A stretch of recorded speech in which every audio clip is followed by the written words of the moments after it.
and now we here. We just gotta swallow that pill and keep moving. Yeah.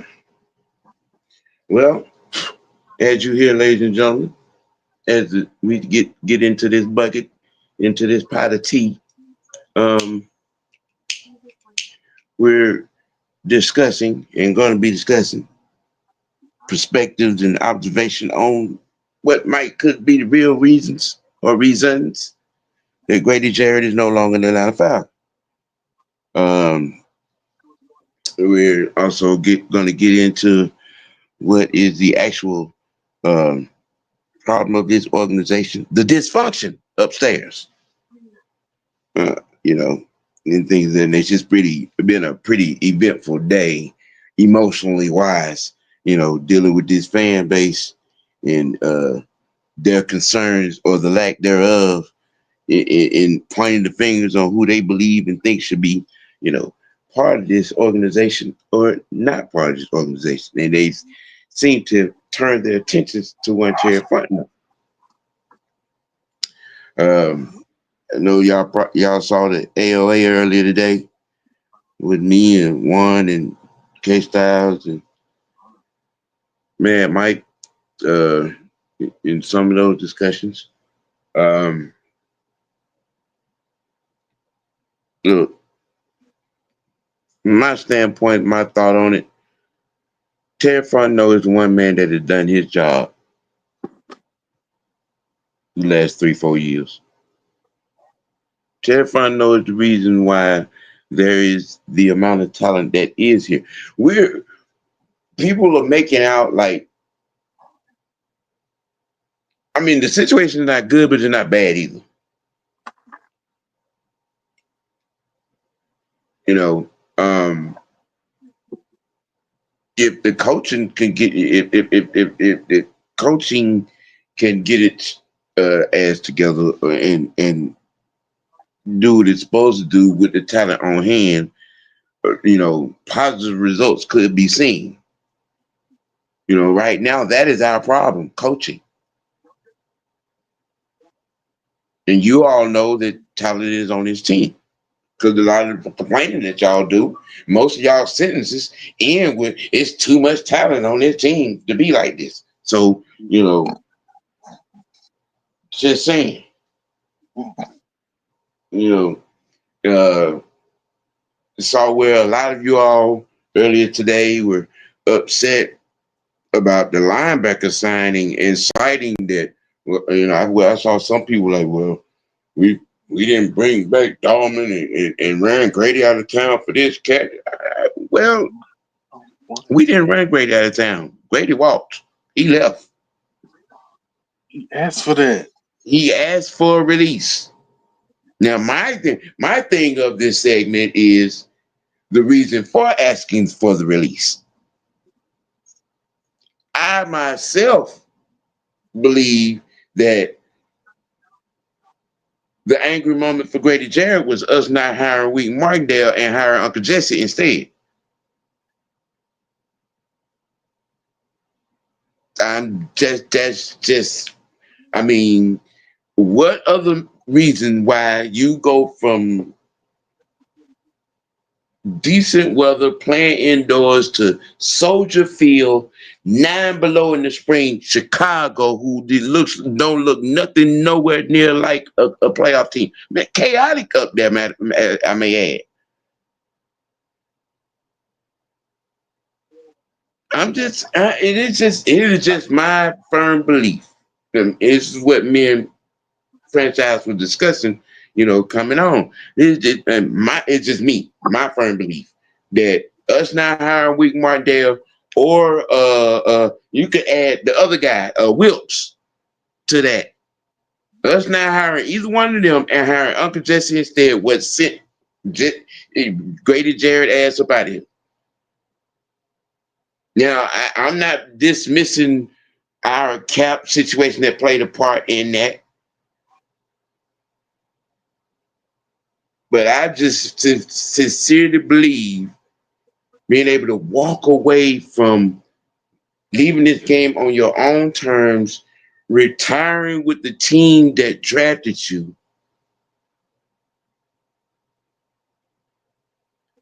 to walk away from that and to go to Chicago? And I get the money aspect of it too. I get that, but Chicago? Chicago? I mean, was you that angry to say, fuck trying to get a ring, I'm gonna go ahead and play 2 more seasons, collect these checks, and walk my ass on up out of here?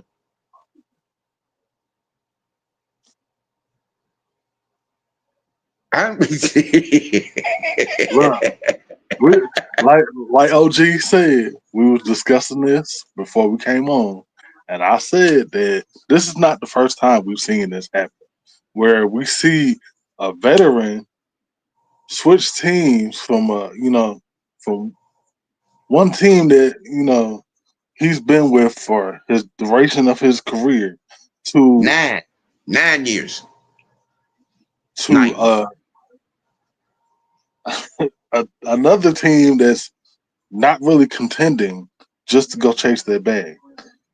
This is not the first time. It's No, probably he it's could not going to be he the could have last. chased that bag in Buffalo. He It could have chased it that wasn't, bag in Pittsburgh.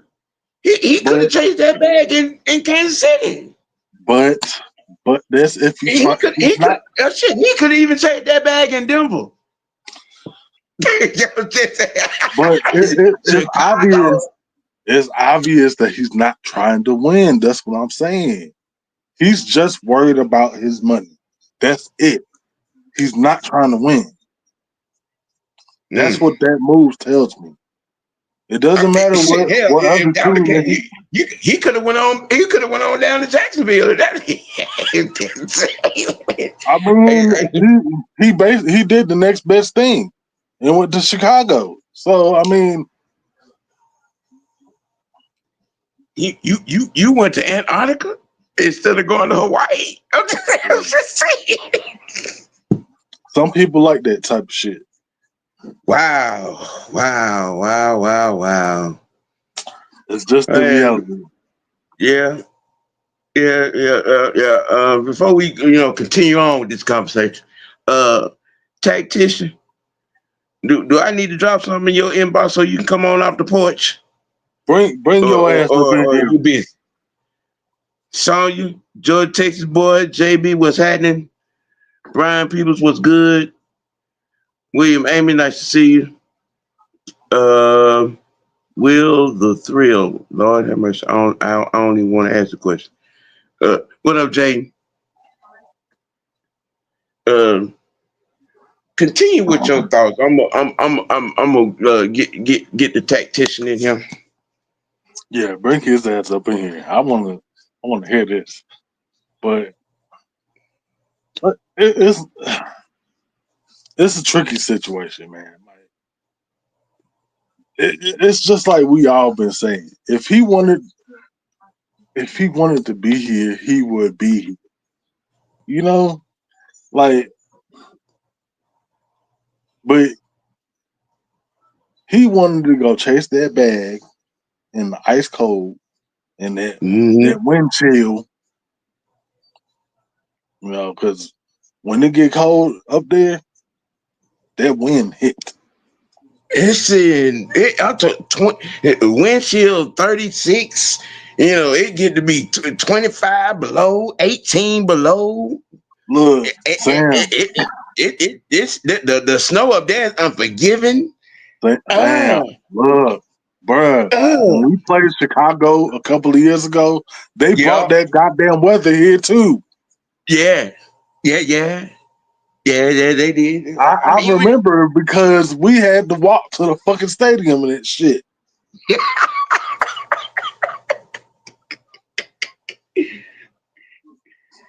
you know, a lot of people running around and they're pointing the finger and saying we could have paid him what.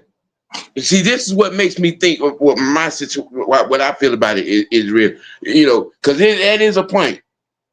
We probably could have paid him what he got in Chicago, something close to it.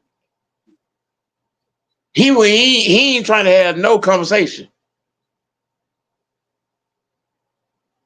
Some of the reports that are starting to come out of the situation, he really wasn't even trying to hear. He wasn't trying to negotiate nothing. Release me. That's why I think that the DC situation, us hiring Ulbrich, what made him give us his ass to kiss. I mean, if I'm wrong, I'm wrong. I mean, but I really believe that is a real strong part of why Grady Jarrett is no longer in the NFL. Well, I'm gonna just say this, because I'm an asshole. Right. I mean, Sam know, everybody know, even Juan know. I'm an asshole. If you don't like who the fuck we hiring, then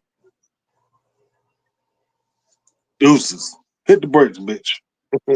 I mean, well, I can't turn on my fan card. It's lifelong. I'm gonna continue to voice my displeasure of hiring Uncle Jesse. I'm just Deuces. Well, we made the hire. Get over. Per the song, he was a good old boy, never meaning no right. harm. See, well, I like this topic here. And for everybody that's thinking it's about the bag, I think Mucho Grundy said it himself. It's not about the bag, really.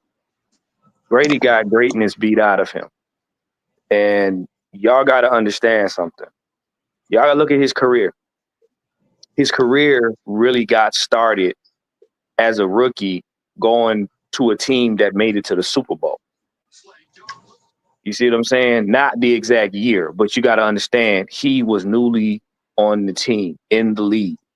And most cats don't see a Super Bowl at all, if especially less than 5 years. You know what I'm saying? Right. So him being in that era with, you still got greats on the team. You got new guys that are great because Matt Ryan was coming into his own. Julio Jones was coming into his own. Grady was coming into his own. You know what I'm saying? Freeman, Coleman, those guys, Trufant, they were coming into their own. A Super Bowl team. To have to know that you using your most formidable years and then to find out that Super Bowl was pissed away by a guy who had a job already before the daggone third quarter started. Only to piss it away so that he could go get this San Francisco job and screw everybody else. Before he had that job before the game even started. Well, you know what? That's why he left that damn playbook. Yeah. I stand corrected. The man had the ink done before we said hype.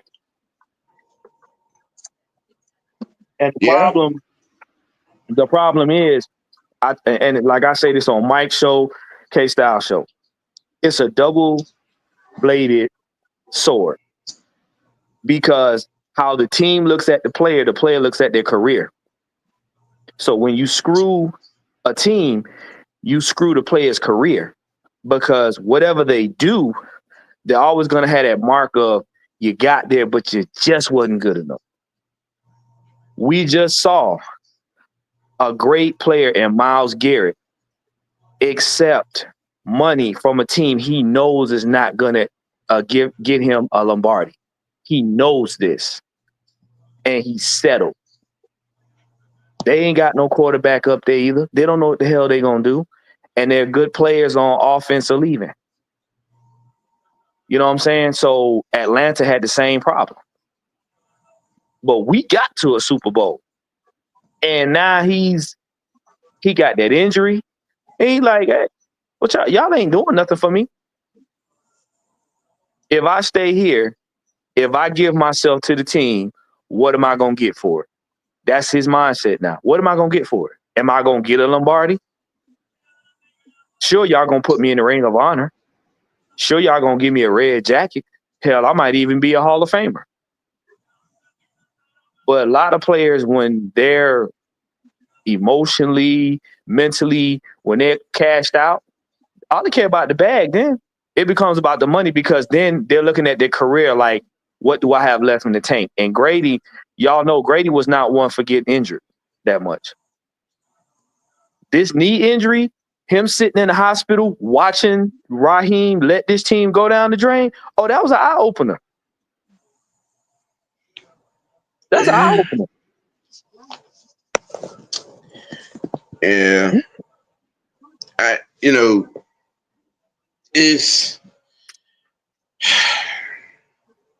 just, when after when the emotional swelling went down, and you look at the situation on his face value, and then you take upon account that everything is what's coming out about the situation, what happened, what was said, what was done, and the time it was done, and everything that happened before and after it.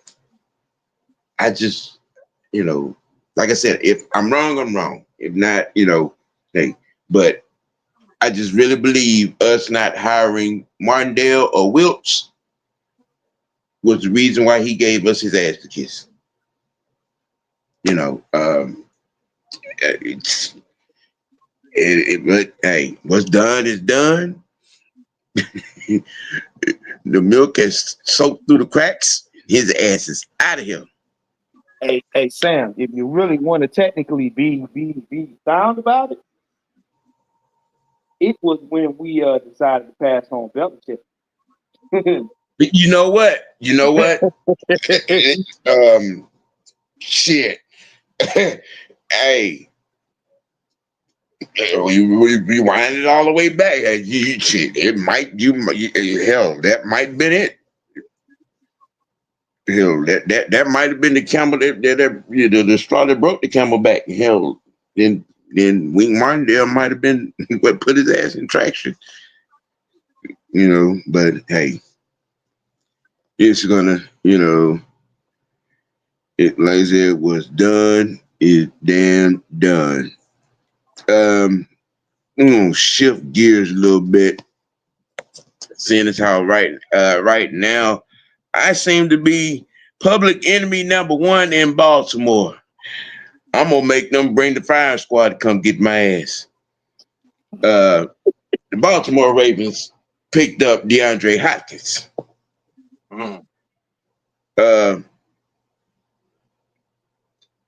Changes nothing. Book it 3-6. Playoff record. Book it. If that. Book it. They'll be that playoff record will be 3-6. Because as long as AAU Millie Jackson is the impersonating quarterback of that there football team, the outcome is going to be the same as it's been the last 8 years. Yeah, I'm sorry to inform y'all, Raven Nation, but signing D-Hop, it changes nothing, because D-Hop ain't the problem. The receivers ain't the problem. Nope. The receivers are not the problem. No. But you know what I'm saying? It's that guy they got up there at the QB position impersonating the quarterback.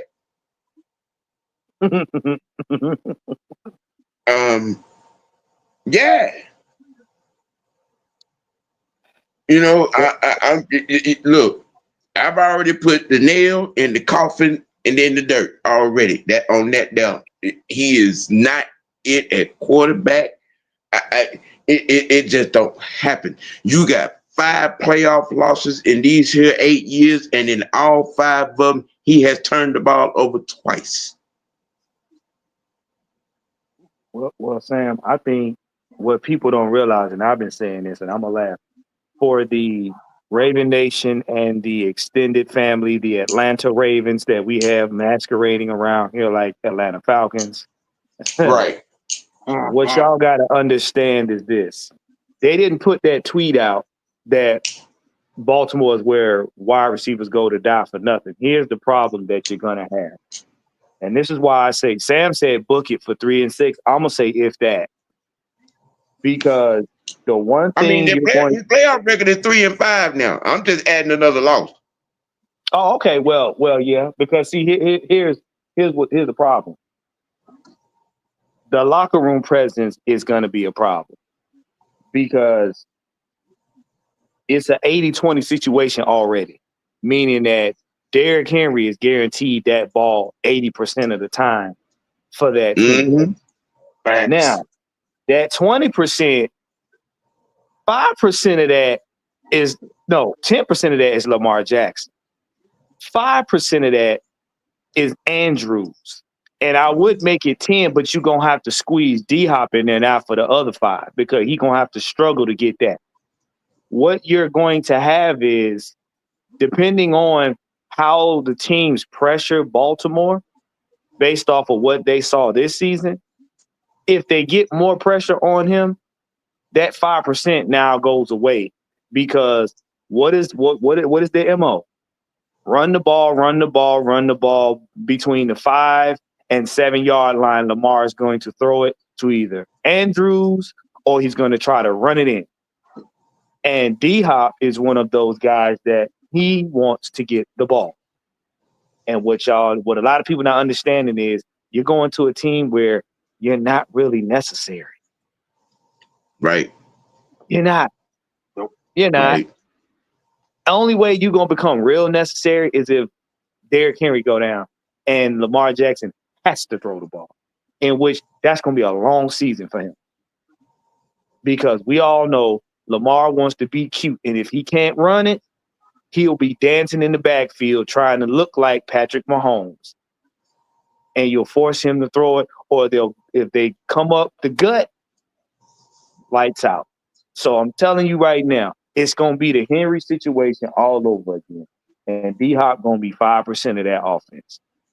He'll get a touchdown, yes. He'll catch some passes, and everybody will ooh and ah for about 5 minutes.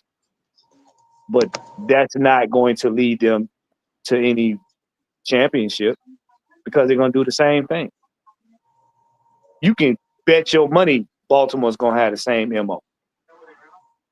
See, we're talking about the season that matters, and that's the postseason. Postseason. Okay. Since he has been the starting quarterback of the Baltimore Not So Ravens, the playoff record is 3-5, bro. You've blown 3 number 1 seeds. You have 4 playoff losses at home. And I'm telling you, they don't make the Super Bowl this year. and I'm talking like if they could, I'm gonna tell you how this is good. If they don't make the Super Bowl, bruh, the moment that the clock strikes 0 from wherever they finish it, Harbaugh ass is toast. Yep. Powdered toast, man. It's straight up toast. Okay. And before you fake woke folk come in here with that foolishness on Josh Allen, you point something out. Take Josh Allen off the Bills, they don't make the playoffs. Right. You take AAU off the Ravens, they still make the playoffs. Why? Because they got King Henry to keep the defense fresh on the other side of the ball. Can we add the new toy to the Buffalo Bills? See, this is the thing. When Baltimore go to face Buffalo, y'all got a rude awakening. Y'all got a rude awakening. Cause them got Bosa. Them got Bosa. Them got Bosa. So remember what I said about that 5%? Y'all better pray Henry stay healthy. That Buffalo defense just got that much better. Mm-hmm. And Buffalo just re-signed Hamlin. Yeah. Yes. Y'all better pray that Derrick Henry stay healthy. Because face it, if it come down to them and Buffalo again, Oh, it's night night. It's night night. Mm-hmm. There's some interesting move. I mean, it just my firm belief, because right now the clock is ticking. The clock is ticking on AAU Jackson. Oh, Ryan, people say How they much more traded for longer you Pick think he Six. can play and fake and fake the phone at that position, in that style of play? Mm. 4, maybe 5 years, maybe. Mm-hmm. I got a question. What's that?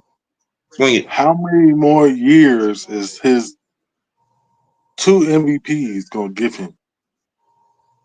it. That's what I'm talking about. I'm just how much Uh, more space? Honestly, worst case scenario, I say 3. Best case scenario, I say 5. you talking about Grace on his career, or with Yeah. the Baltimore? Mm-hmm. I can tell you right now. I'm just gonna be that. I'm gonna be that Debbie Downer. I'm gonna say his grades ran out already. You know why I can say that? Because the last championship that they got to, and he failed, that grace ran out. What we're doing now is we're just going through the numbers on the people on the team. Well, We're he's going only through the been numbers. to one conference championship game. Yeah, that's what I'm talking about. See, it only take one because and here's why last season was so egregious. Mm-hmm. They said, okay, the world has been complaining you don't have weapons and have any help. They said, okay, the minute they gave him Henry and they went on that run last year, sir, you were supposed to be in that championship. Baltimore knows it. Baltimore's fan knows it. And that's why they made that big stink about Josh Allen getting that MVP. But what Because did he do? What did he do in that game though? He turned the ball over 2 times. and Right. Sam, you're right. He turned it over 2 times, and then the last pass to Andrews was the same pass he missed 2 times in a row. And he So has that's turned the what ball over 2 times in the previous 4 losses. and and, and It's him. right, and that's what I'm saying. And see, here's what I said. When I saw they got D Hop, I said, oh, pretty much right now, it's all on him. It's all on him. Why? Because everybody knows you don't utilize your tight ends and your wide receivers correctly or that often. Hey, D And Hop they gonna fuck gave around. you D Hop gonna fuck around and put hands on that boy. and I'm gonna Yeah. tell you something. And I'm gonna tell you something. Henry, by them putting him on the team, if you look at how they used him, Henry was a Mm-hmm. mask so that Lamar had an excuse to run. He was the second. Henry was the first running back. He was the second running back. Now he Right. managed to get some. He managed to get some passes off. He managed to get some passes off. But the problem with that is this: now the spotlight's on you completely, sir, because you have quote unquote one of the favorites in the league as far as wide receivers and D Hop, and you have the number 2 running back in the league in Derrick Henry. So there ain't no excuse, bro. There's no excuse. Mm-mm. No, it's not. None. It is not. But yeah, I mean, when all boils down to it, D Hop going to the Ravens changes nothing. It changes nothing. You know that. Didn't they just have Odell Beckham? Yep, they did. Who? The Ravens? Yeah, Bal- previously. Yeah, Yeah, Baltimore. Baltimore. Yes, they did. Yeah, they yeah. did. He got that boy hurt too. Chop suey. He got that boy hurt. I'm just saying, Messi at his finest. He went to rehab and got the hell out of there. You Mm-hmm. know, I'm just, bruh, Yeah, yeah. eight We know how that went. years, 3-5, one conference championship game. There is no more MVP talk. And the sad thing is, he would have gotten more respect from the opposition and the fans and the people looking outside of Baltimore if he had a corrected Ryan Clark with all that BS about him being the standard for the black quarterback in the league. Bruh, if you don't say it out your mouth, when you let somebody else run with it, you just as guilty. Well, nobody had nothing to say about Lamar Jackson if he stopped letting people speak stupid for him. But the problem I have with the young man is this. Well, especially this past playoff game. Literally, everybody got on there. Everybody wanted wanted to drag Mark Andrews for the fumble. Mm-hmm. You want to drag Mark Andrews for the drop pass. But my thing is this.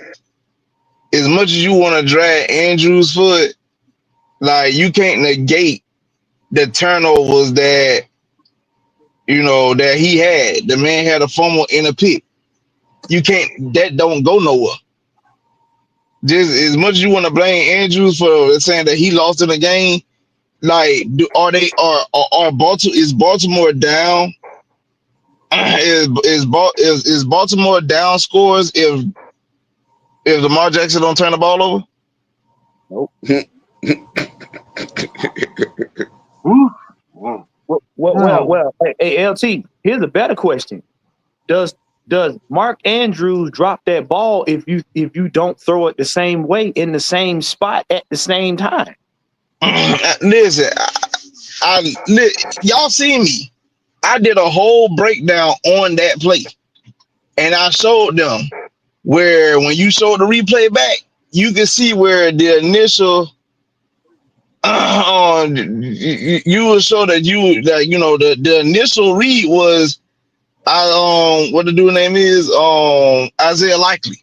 Yeah. But I said and I showed it. I said if he would have launched it, you had a PI call because the dude clearly held him. Mm-hmm. If you would have went on ahead and launched it at him, you got a flag being thrown. But then you double clutched it. You pulled a Kirk Cousins. You double clutched it. Then you seen Andrews. Then you try to dump it off. You still kind of pump fake to him. And then you try to dump it off. Now people say he should have caught that. Now you gonna make a 260-pound tight end catch the ball low and behind him with him run out of real estate. Because he's trying to make sure he can secure it while he's going out of bounds. Right. Mm-hmm. But overall, like I tell anybody, if I say anybody need to blame in that situation, it's John Harbaugh. Because if you're going to run a 2-point conversion, you literally got a guy who's the man can lay down flat and have 2 yards. 2-point conversion ain't nothing but 2 yards. Derrick Henry is tall enough to lean the lay flat and get 2 yards. So if you tell him, why would you not hand him the ball? Of all things to do, why not get Derrick Henry the ball? But you want to know why? Because you want to make sure Lamar Jackson is that guy. And he's proven to y'all time and time again, he's not that guy. And see what they don't understand about the quarterback position, because you're the leader of the team, when you make sure that your receivers can get the ball properly, you are that guy by default because you're smart enough to help your team win. Yes, he may get the MVP because he won in that moment, but you're the guy because you're the one that was smart enough to facilitate the win that got them to a championship. You're the guy by default. I mean, let's give an example. We watched our fan base trash our quarterback for 14 years, not realizing that he's the reason why we're as successful as we was. But he made sure he had practice with his guys to the point where he was trying, okay, well, how do you like the ball thrown to you? Do you like it high? Do you like it chest? Do you like it where you can reach your hands out and catch it? Do you like it low? He literally go through all the preliminaries to make sure that his guys are always comfortable when he throw the rock to him. It's that simple.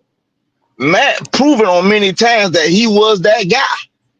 Unfortunately, we either had coaching or defense selling him out.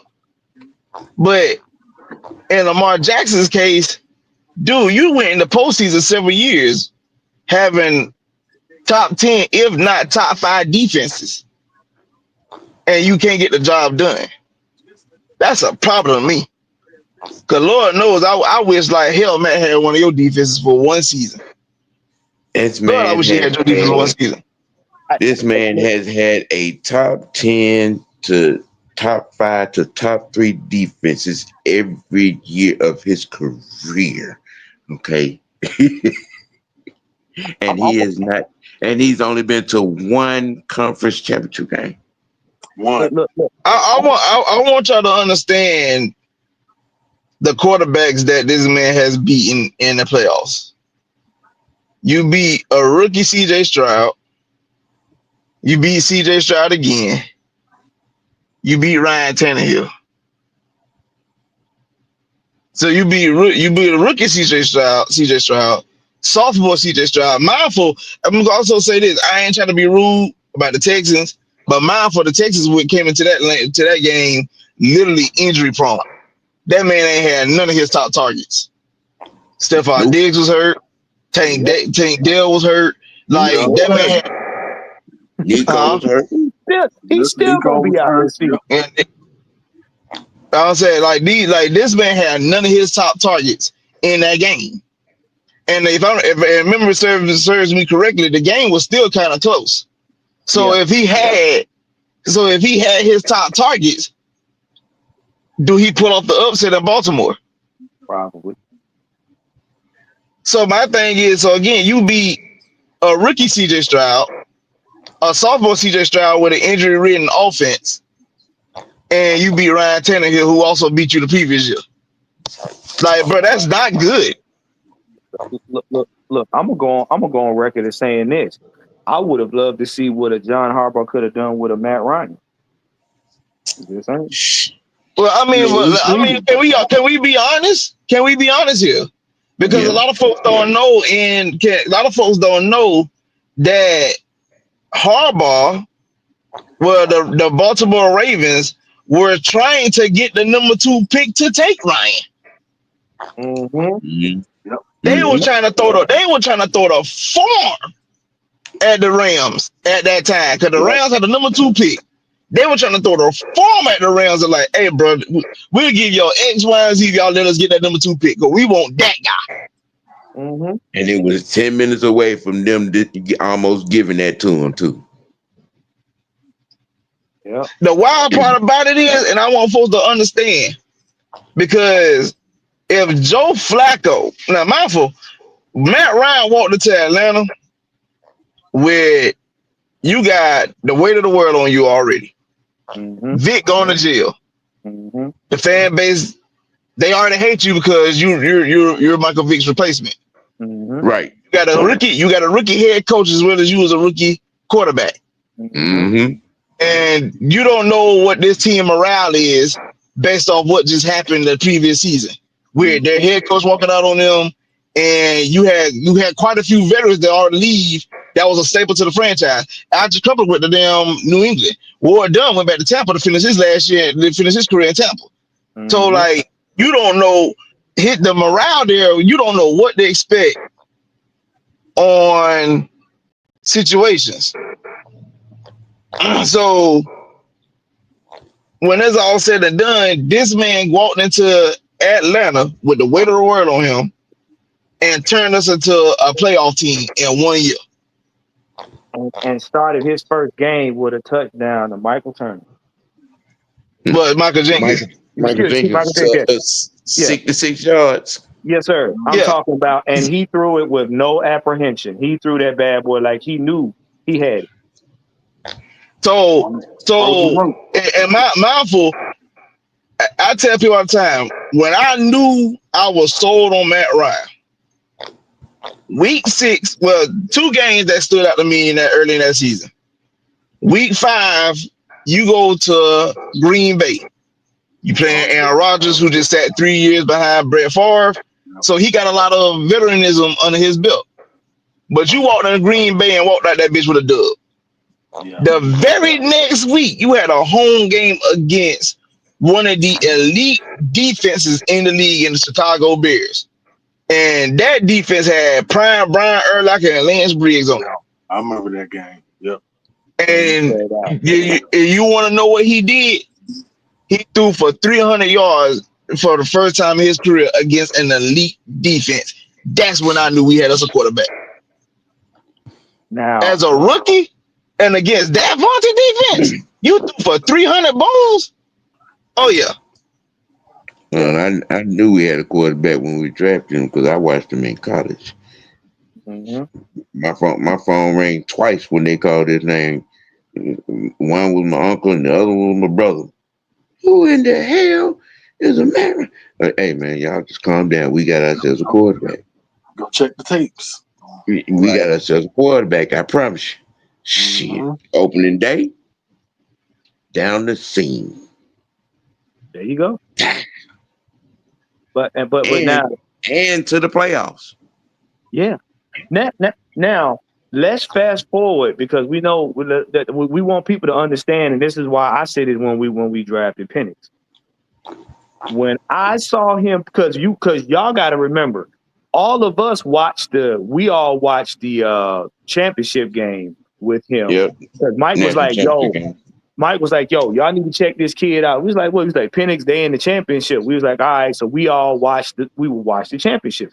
And we was watching, and my only issue with him was I said, whoever gets him on their team gonna have to have a great O-line because you don't want him running in the backfield with his head cut off. I said because he had been injured before. So we got that right now. And everybody that's been having these many heart attacks about the draft and that's the draft coming up and the free agency. The one thing that I told all these guys is make sure that O-line is going to protect him. Because when I saw him in that Broncos game, and I need y'all to go back, when I saw him in that Broncos game, even though there was a snowball chance of hell we was going to win it, he brought the entire O-line to the sideline. And when you saw him standing on the sideline looking, that boy looked possessed. He detests losing and losing in a stupid fashion. He was holding the top of his jersey. He looking at everything going on. He told them guys, look, we probably ain't going to win this game, but we're going to go out here and play like we are. And that offense did exactly what he told them to do. When I seen that in that Broncos game, I said, oh, yeah, they got a problem. I give him credit. I do give him credit. I mean, 'cause I ain't going to lie, I initially wasn't sold on him. But I do give him credit. In that game against Washington, when he started, he threw an interception on the first possession and immediately came to the sideline raising hell. Okay. All right, young man. I like the fire. Because not trying to compare him, but that's what Matt did his rookie year. If a mistake was made, he was raising hell. Because like you said, detest losing. See, when you like with Penix, if you're, it's unfortunate we don't really have like super veteran guys as far as saying like at the wide receiver group, because in Matt's case we did trade to get Tony Gonzalez. Now when you were able to get a wily veteran who was already a solidified future Hall of Famer to listen to you and follow you, shows you the type of leadership that you is.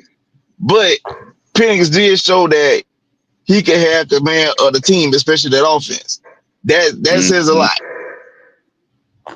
That says a whole hell of a lot. So now, before I go, because I do have a small rant, because you mentioned free agency.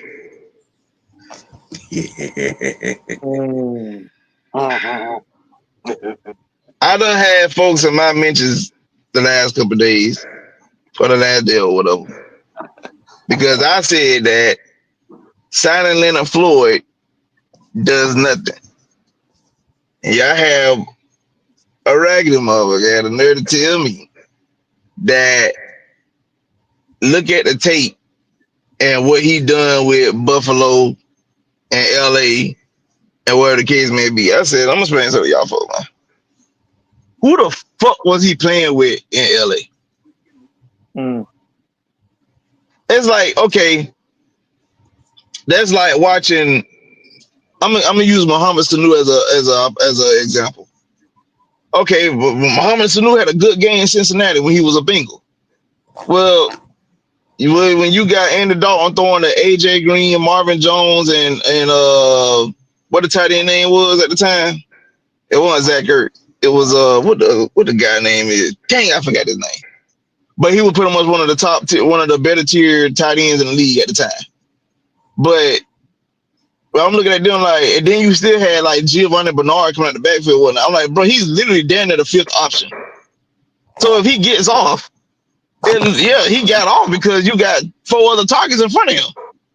Well, in Leonard Floyd case, you literally playing with Aaron Donald and Von Miller. You better do something, motherfucker. But Aaron Donald got 3 blockers on him by his damn self most plays.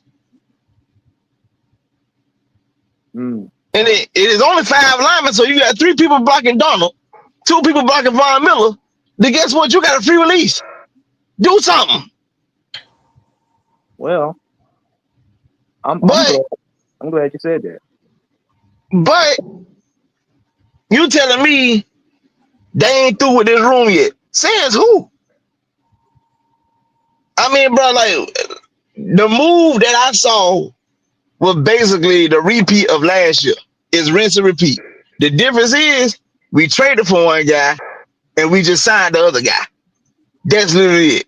They both were the same age when they came. They both, I mean, I don't know. I don't know what Leonard Floyd did previously, but I know what's the name was, he was injured. Matt Judon was injured when he first came back. So I'm saying to myself, like, it's not really no different at all. But I got a motherfucker telling me, well, I believe in Jeff Ulbrich. Why? They ain't do shit. He ain't do shit as a head coach with the Jets. Man, they ran that don't count, bro, because that team just laid down. He was an interim coach. I said, then why the fuck the Saints went on the goddamn winning streak? They fired that coach. They started winning games. You know what? I've been saying this all week, and LT, I'm not saying that you're wrong for your position because I truly understand your frustration. It's like you said, it's like trading a glass of water for a glass of water. You just put a little bit of coloring in it. It's still water.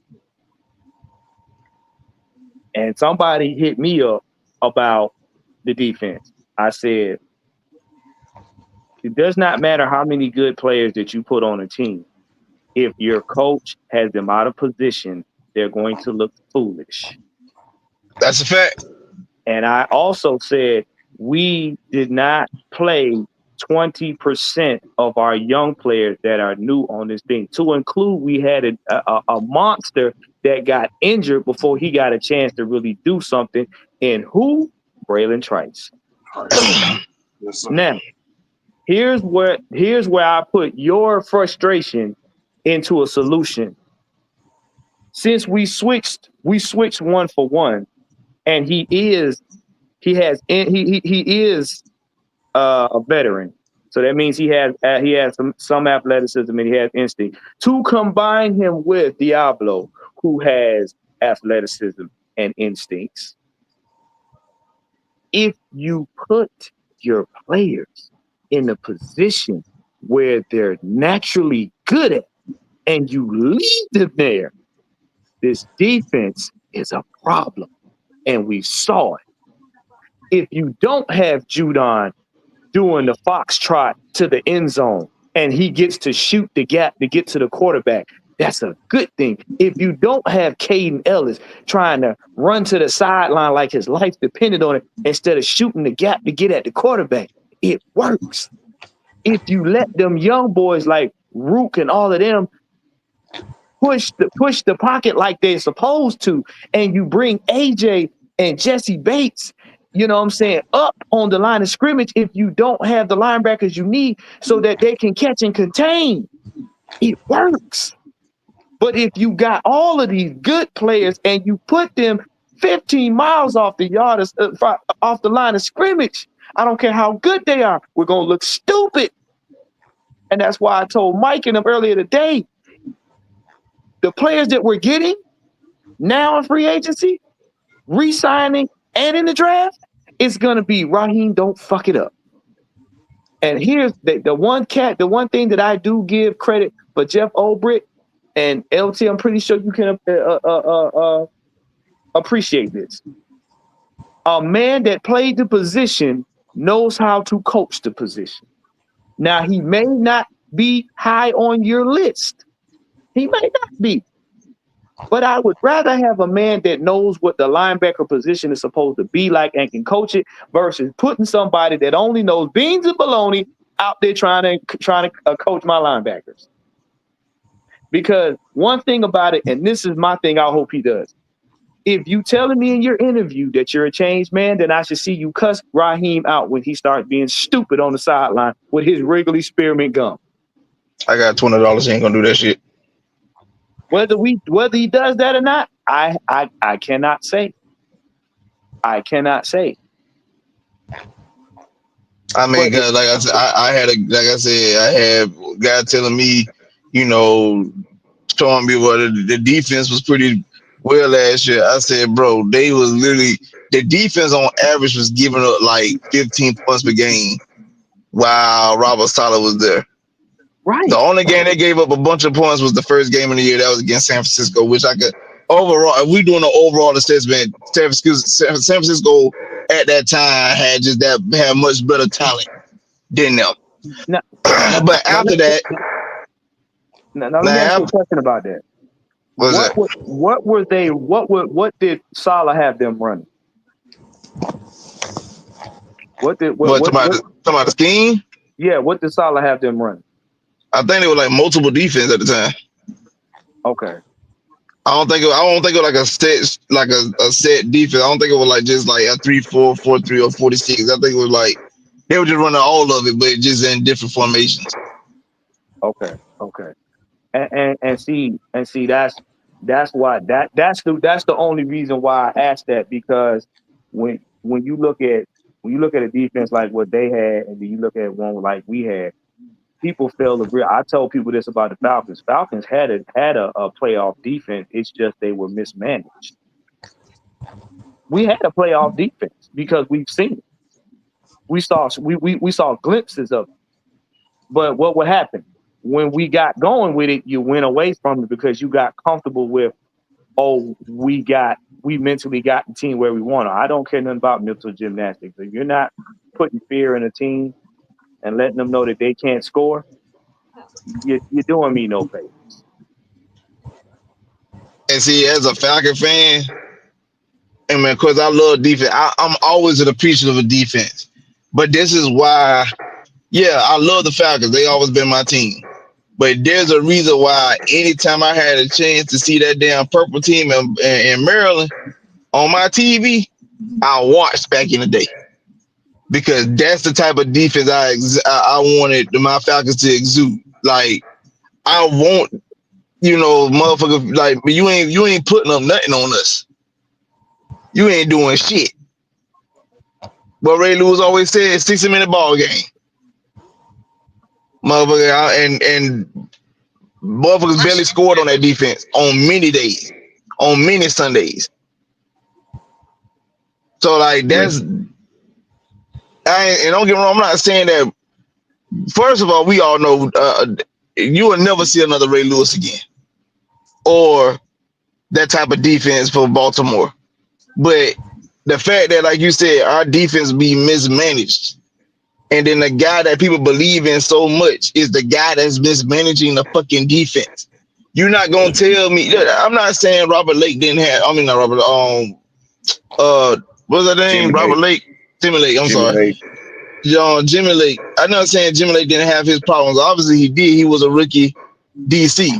But I'm pretty sure if anybody with any common fucking sense could see the defense that was being played, that was clearly Raheem defense because he ran that same defense in Atlanta when he was here under Dan Quinn. He ran that same fucking defense in down LA when he was playing for the Rams. And I know people say, well, they did win the Super Bowl. Of course you won the Super Bowl. They won a Super Bowl, same with the damn Seahawks won the Super Bowl. You had a dominant front and a decent secondary. That's how you win.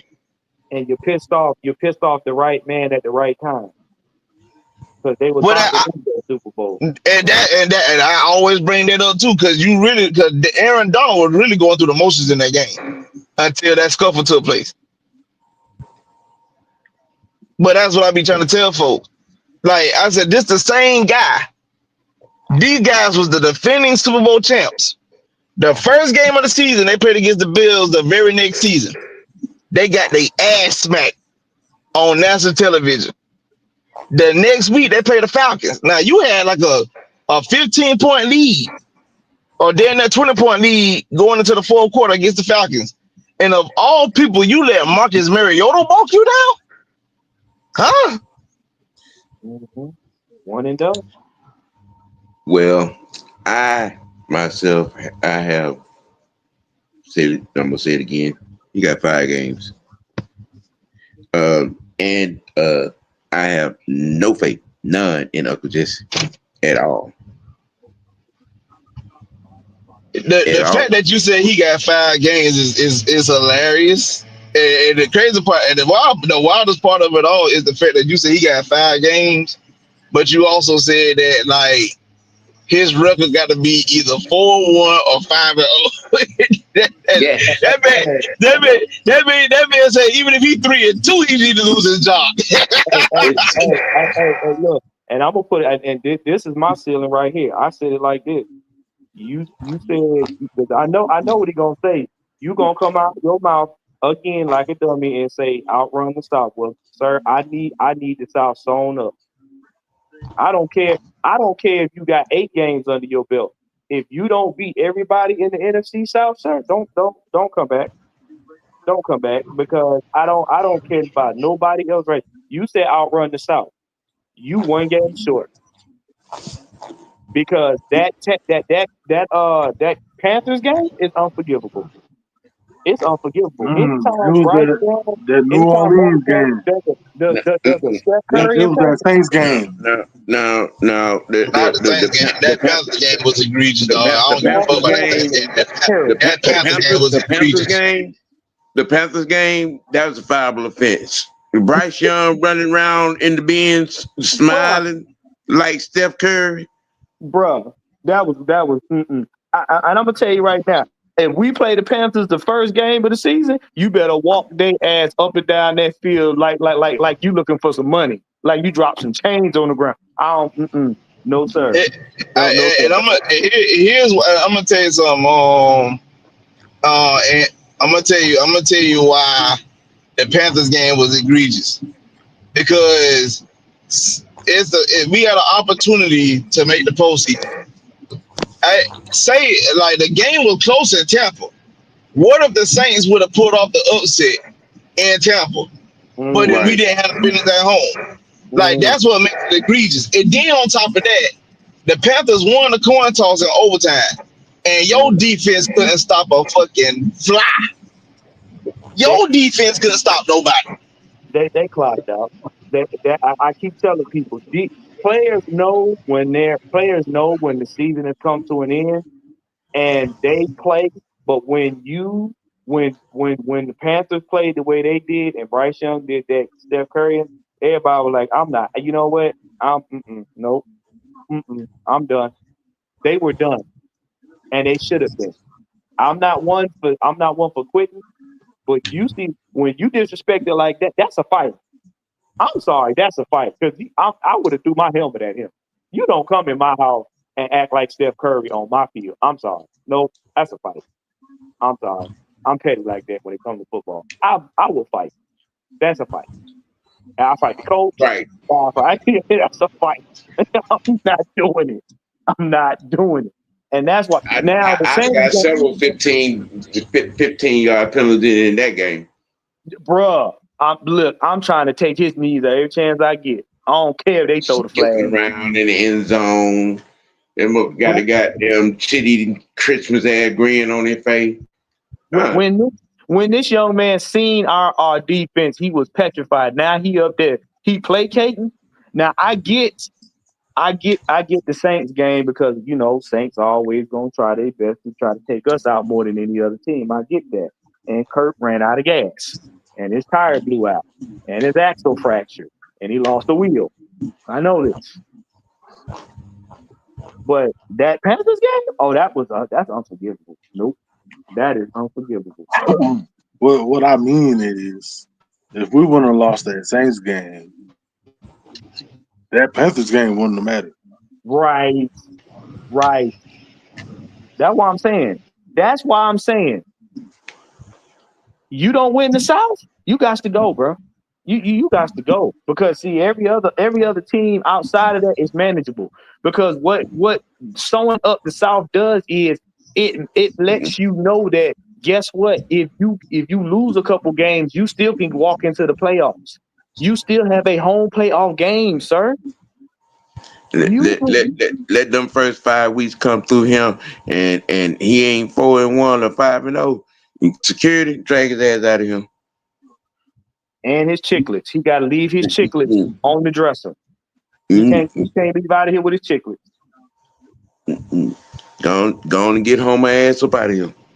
And he definitely and really and truly, he really had a fireable offense prior to that damn Panthers game because the way you mismanaged that damn clock against the fucking Commanders, oh my gosh, that shit was brutal. You know what? That game, he should have literally got his ass beat on the field because you was knocking Jaden Daniels every which way. This boy didn't know the color of his own skin. He was looking at his coach like, "Can I get out now? This ain't fun no more. They shouldn't be hitting me like this." You had Jaden Daniels shook. He was like, "Coach, come on, bro. You ain't telling me these boys playing with me like this." And if we'd have stayed on his neck, that game wouldn't have been close. Jaden Daniels couldn't do nothing. He couldn't do nothing. Well, and what he do? Blow a damn lead. Mm-hmm. Right this here. We gonna touch this last little bit. Last topic. Terry Fontenot playing for what? Everything except the right thing, which is nothing because he has done his job.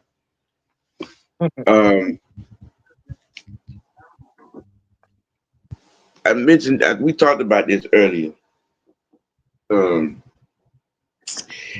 You people are reaching, man. Y'all reaching for stuff that ain't there, and you're not putting the accountability on the person that it should be. You all here calling for Terry Fontenot job. You're just ignorant. And y'all running around him. You're blaming him for Julio not being here. You're blaming him for Grady not being here. You're blaming him for Matt not being here. I'm like, y'all just y'all mad at the one person that has done their job over the last 5 years. I just want to point out that we had a guy in our wrestling chat that said that he don't like Terry Fontenot because he the ops. He came from the Saints. And I'm saying to myself, like, bro, do you know how often the Falcons and the Saints done traded players? We had Curtis Lawrence. He went to New Orleans. They had Joe Horn. He came to Atlanta. Like, bro, like we done traded players. It don't mean nothing. You know why I find that egregiously stupid, and I've been using this term a lot lately, is because of the simple fact we took a man that walked in. First of all, we took a man that clearly the Saints took for granted. Let's make that clear. The year he came here, it was implied the Saints took him for granted and thought they knew better. Terry said, "Okay, I'm happy to go to Atlanta." Blank took this man in. Terry said, "I got you." He got us out of a $60+ million hole within a couple of years. Allowed us to have a surplus of money, and we totally not only just got petty and snatched some of your good players away, which you later clowned, but we built a team that was playoff ready in less than 5 years. So you cleared the cap, you got players, you got us a surplus, and built a team that could walk into the playoffs if we so choose to. How was he the ops? Right. He traded in a beignet for some lemon pepper wings. Don't be mad. Don't be mad. He just threw some Lowrys on it, and it was less messy. His water didn't smell like piss. Don't be mad. We actually got water treatment facilities up here. He traded in a skank dome for a rose petal top Benz. Don't be mad. Ours just looks better. He traded in the crawfish for some real crab legs. Yes. I just want to also say that people got mad at him for, like people have said, well, he the reason why we gave Kurt that money. I'm looking like, I want y'all to really pay attention to things about this league, because y'all clearly not. Do you not see the payday that these quarterbacks are getting these days? Have you seen Dak money? Have you seen Josh Allen money? Have you seen what Joe Burrow get, and so on and so on? Jordan Love making $50 million a year, my boy. No. Let's go to the top rung. Have you seen what Lamar and Deshaun Watson got? That part. But I'm like, brother, what Kurt getting is chump change. Y'all thinking he getting a grip. He's getting chump change. But if you want to be upset at somebody for Kurt being a Falcon and getting paid, blame the motherfucker that y'all been praising, the head coach. Because he's only here because of him. Why? Because they was with each other in Washington a decade ago. But wait, how dare you be a hypocrite when you wanted to give a man almost $300 million to come here twice? One that wasn't even true. It was suspect, and the other man, y'all wanted him to walk from another team to come here. Y'all wanted to give him $300 million to come here, and told us to tear the team down or whatever it takes to get him here. So it's him, the Water Boy, and Freddie the Falcon. But you mad because they gave Kirk Cousins, they estimated $180 million. 60 some odd dollars guaranteed, and y'all having a fit because this man blew a tire out in the game and his axle came out. Man, you got paid 65 cents to play for the fucking Falcons. That's what I'm saying. Because here's the deal: if Kirk would have got us to the playoffs, y'all wouldn't have no problem. It would have been the best contract since Peanut Butter and Jelly. No. This is Falcons fans we're talking about. They would have still found something to complain about. Oh, wait, you know what? And you know what? I'm sorry. Let me correct myself. We would have got to the playoffs, and y'all would have been mad because we didn't get to the playoffs 2 years prior. That's right. I'm gonna sit here and correct myself. You're right. But the money would have been well worth it because we got a senior citizen into the playoffs. We're literally running around here blaming Terry Fontenot for coaching stuff. I'm just saying. Just saying. You know, we're blaming Terry Fontenot for what a player did. That was given instructions by Homer Simpson. And got nerve to say Terry Fontenot is the reason why the defense is bad when I ain't never seen Terry coach not one team. Mm-hmm. Well.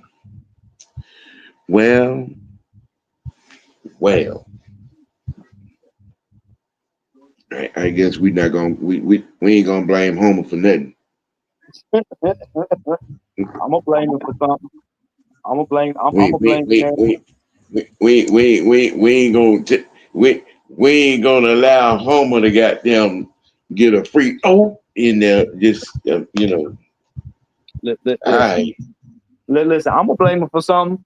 Should no grown man be walking around here wearing capris with glazed ankles? None of my business, bro. No, we are not. Mm-mm. We're not going to be talking about Mr. Tootsie Roll. Yo, just saying. No, If it's hot, no, put some shorts on. no. Anything below the calf is a capri. It's a capri pad. I'm just saying, ladies and gentlemen. I mean, we y'all are calling for the head of the one man over the last 4 years and has done his job. I'm just saying. Just saying. I'm just saying. The Swiss Army knife up there in the front office. Because we're talking about the GM and the best scout in the building. In the league, from what I heard, Hmm. that was per league saying that this man was the best scout in the league. I didn't say it; they said it. Yeah. Hey, Sonya, I'm right there with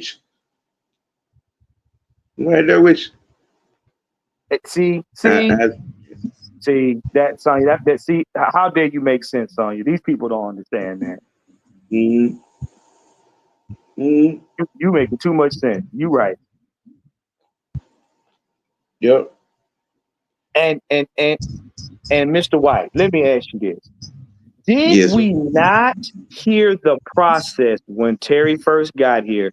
He breaks down how he operates in the back. I'm going to paraphrase. He said, we have a process of looking at players.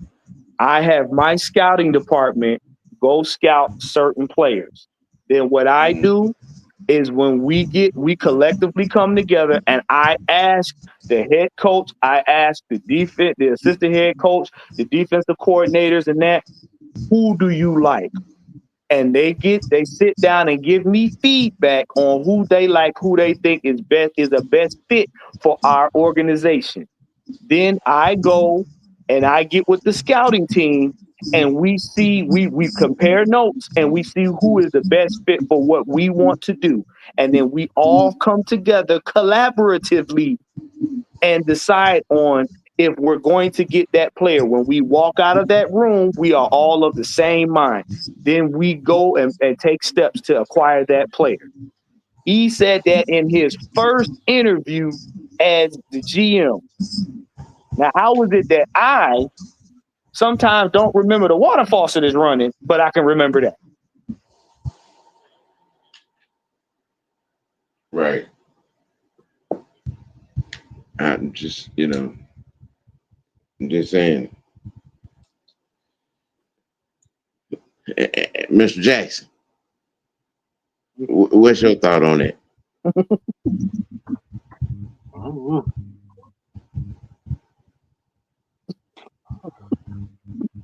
I'm gonna just say, on to the next season.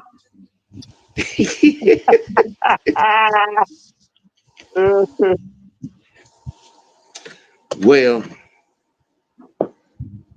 with that being said, I think I got all my tea out. But coming up Friday, I know, madness. We're gonna get into some draft talk and we're gonna get into some Kirk Cousins talk. And I'm gonna tell you how I feel about and what I think of this bitch move that Kurt is trying to pull right now, and the reason why he's trying to pull it. Yes, yes, that's what that's gonna be, and it's gonna be me and the franchise doing it too. Yep.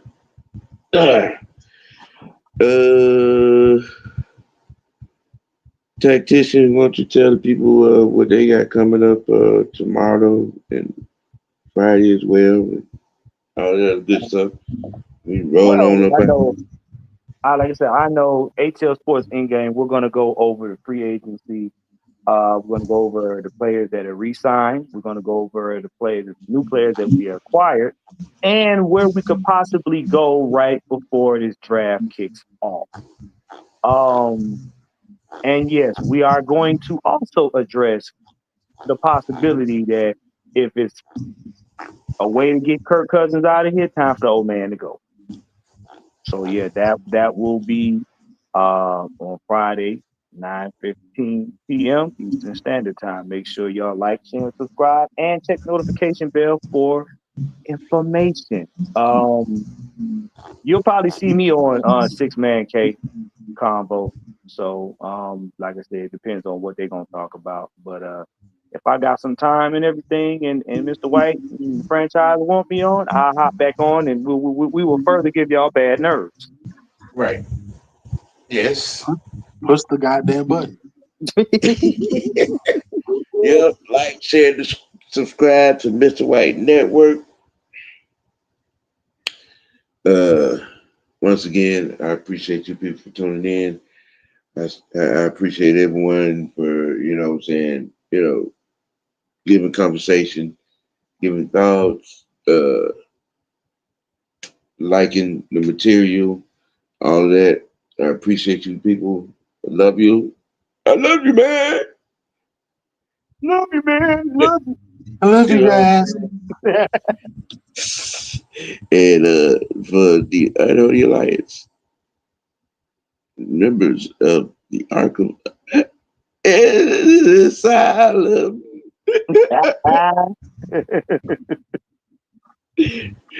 we gonna bid you up. Ain't no straight jackets over here, Jack.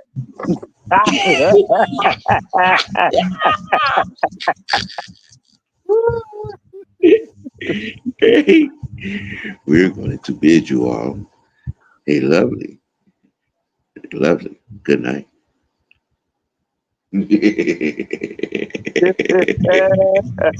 Y'all get some sleep now, y'all hear?